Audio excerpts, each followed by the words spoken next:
Olá a todos, meu nome é Jéssica Graziele, eu sou estudante de matemática aqui na Universidade Federal de Viçosa. Hoje vou mostrar um pouquinho do meu trabalho de iniciação científica intitulado Números em Topos, sob orientação do professor Rogério, também aqui da Universidade Federal de Viçosa, do Departamento de Matemática, no aqui do UFV, com apoio financeiro do CNPq.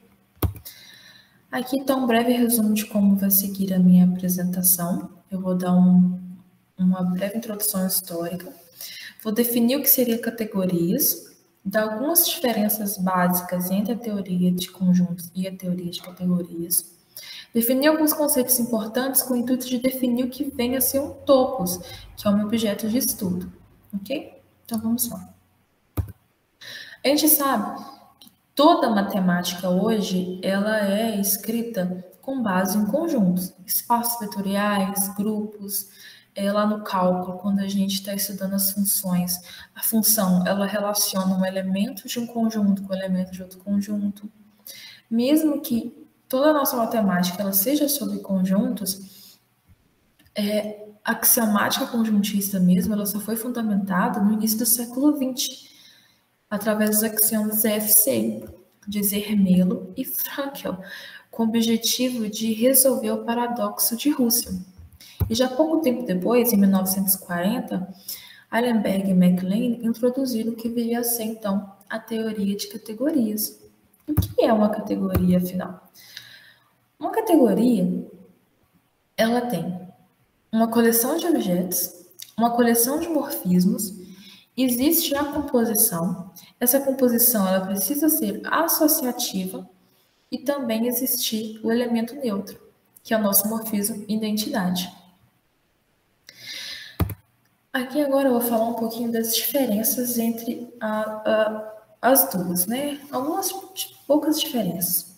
Lá na teoria de conjuntos, a gente sempre fala, por exemplo, em um conjunto vazio, em uma abjeção, enquanto na categorias, isso se transforma em um objeto inicial e um isomorfismo. Outra diferença importante para a gente entender é principalmente em relação à abordagem.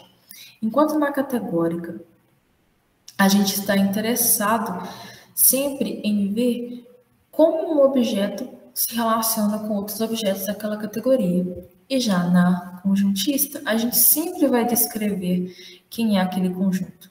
Nesse exemplo, a gente tem aqui dois espaços vetoriais U e V sobre um corpo K, com a transformação linear T de U para V.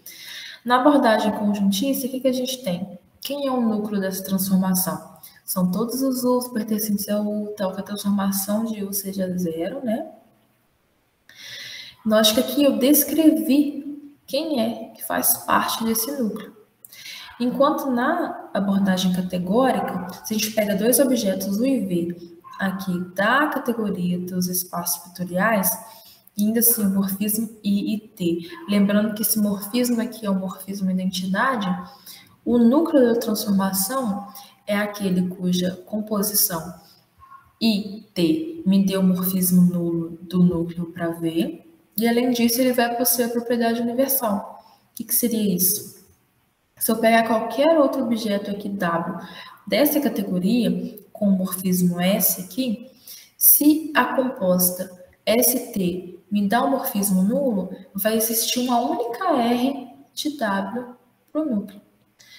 Embora a abordagem seja diferente, né, as definições elas são equivalentes. E agora eu vou começar a definir alguns conceitos importantes, beleza? Começando com um objeto terminal. Esse objeto terminal, ele é o objeto que a gente vai denotar por esse 1. Ele é aquele que para cada outro objeto X pertencente a essa categoria, vai existir uma única seta X para ele.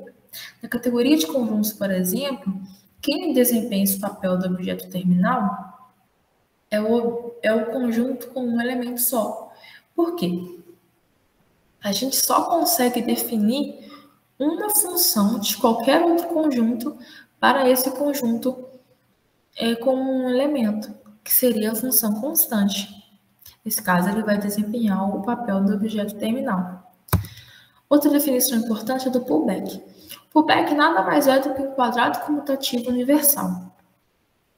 Temos ainda a exponencial, que dá a categoria C. A gente vai chamar de exponencial esse funtor adjunto à direita do produto. Né? A gente tem aqui as categorias, que nesse caso ele vai fazer como se fosse um objeto. A gente tem um produto e aqui a gente vai ter o funtor, né? O funtor, nossa exponencial.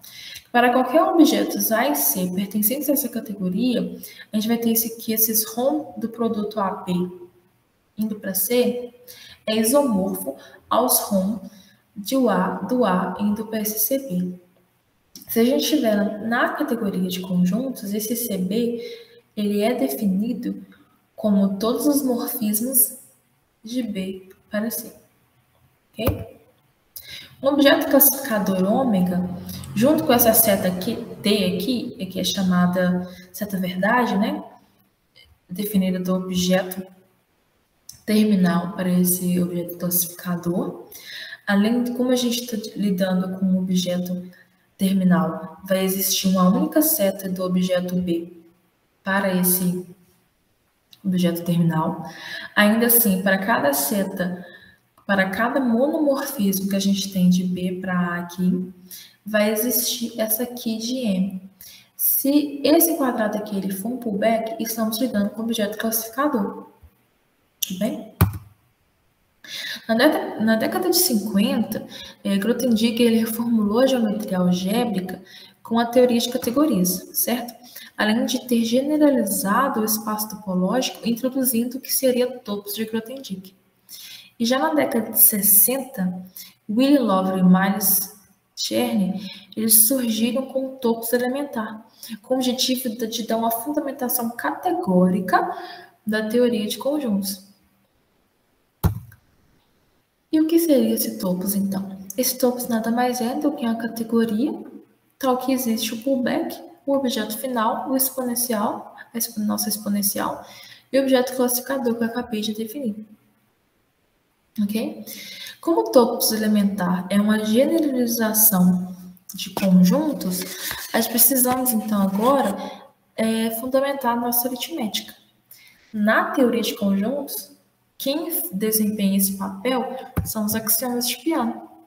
E já na categórica vai ser o objeto número natural, que eu vou definir logo à frente, ok? A gente consegue reformular aqui esses axiomas de Peano através do teorema da recursão. Se a gente tem um conjunto X com um elemento x e uma função g definida de x em x, vai existir uma única função f de n para x, tal que a minha f de 0 seja esse elemento x, a minha composta g bola f seja igual à minha composta f bola s. Ou seja, a gente vai ter esse diagrama aqui embaixo comutativo. Note que isso lembra a abordagem, né, categórica. Dito isso, a gente consegue, então, agora definir o que seria um objeto número natural. Um objeto número natural, em topos, né, é o objeto n com essas setas aqui. A0, né, de 1 para n, e S de n e n. Então, aqui para todo o diagrama dessa maneira, vai existir um único morfismo F, tal que esse diagrama aqui comute. Termino aqui a minha apresentação em relação ao meu trabalho. Temos a motivação de continuar este trabalho da seguinte maneira.